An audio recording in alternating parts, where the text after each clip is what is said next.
Hey YouTube, I titled my video today, Something Wicked This Way Come. And my reason for doing so is that I have been watching these teleocichlas slowly take over this tank. They've explored all the upper areas of the tank now. They've made homes in certain areas of the tank. They've developed territories. They're doing all the things that cichlids normally do. Now, I'm enjoying them a lot, and I use the term wicked loosely because these creatures are very intelligent. They know exactly what they're about. My tetras, even my plecos, they have kind of an aimless activity about them. They swim, they eat, they breed, and they do some territorial action, but mostly what they're doing is, automatic kind of activity.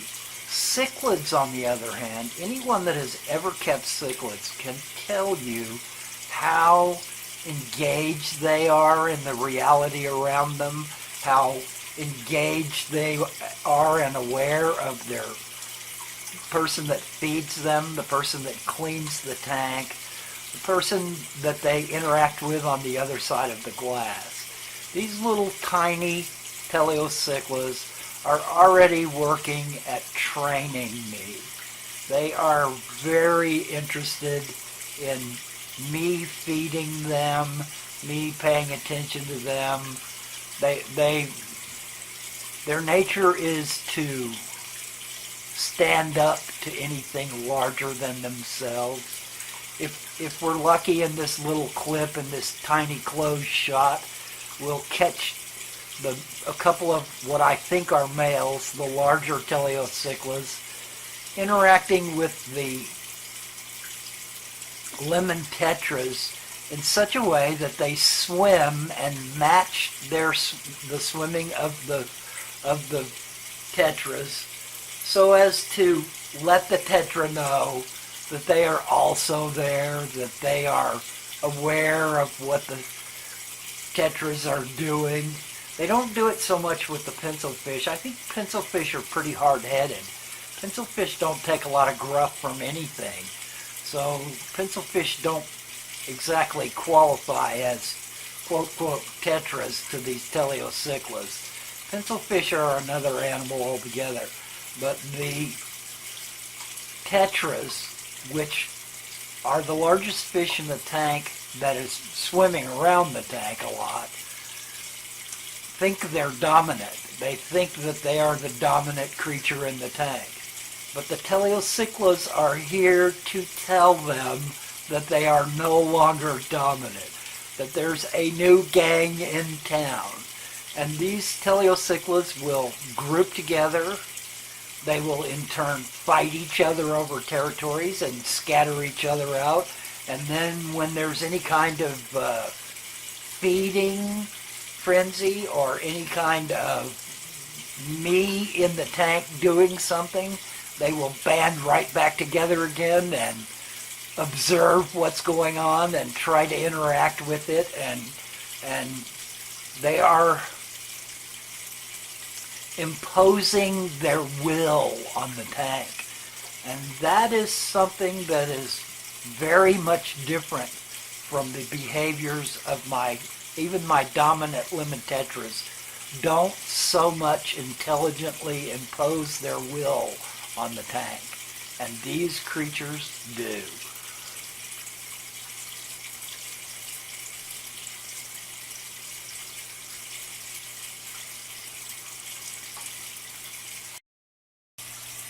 So I've been catching a little flack lately from people I've asked to look at stuff on my YouTube videos about the length of my intro.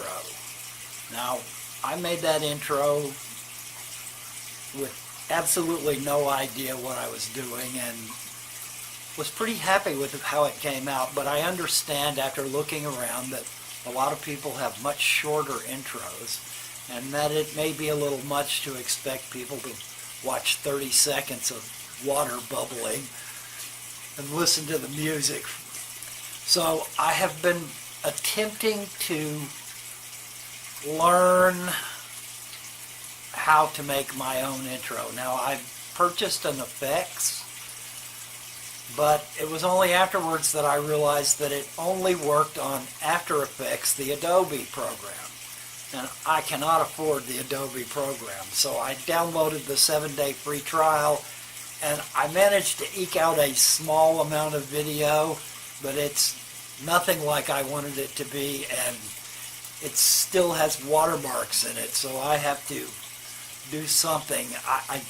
The learning curve is so steep on After Effects, and I've been so busy here lately that I wasn't able to actually reach a point where I was functional enough to do what I needed to do within the 7-day trial.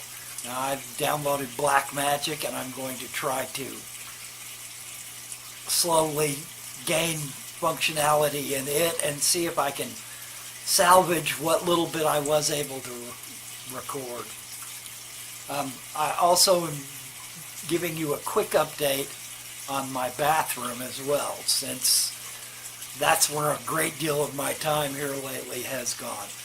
My update for my shrimp tank: I have shrimps that have molted in my tank. They're no longer buried. The females are no longer buried, but I do see saddles on several. So I talked to Lucas about that, and he basically told me that taking a shrimp and putting it into a new tank will oftentimes cause them to drop their eggs. So that's probably what happened. At least I'm hoping that's what happened. They seem to be doing fine. They eat like pigs, and they seem to be growing a great deal.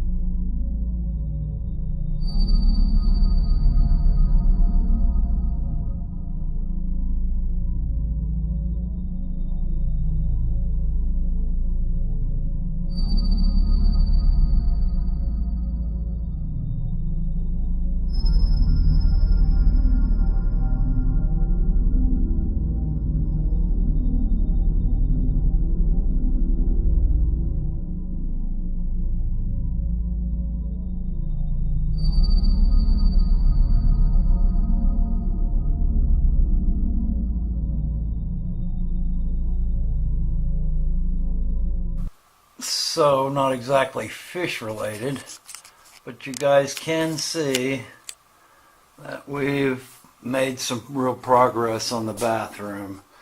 The flooring is down, the trim is all in.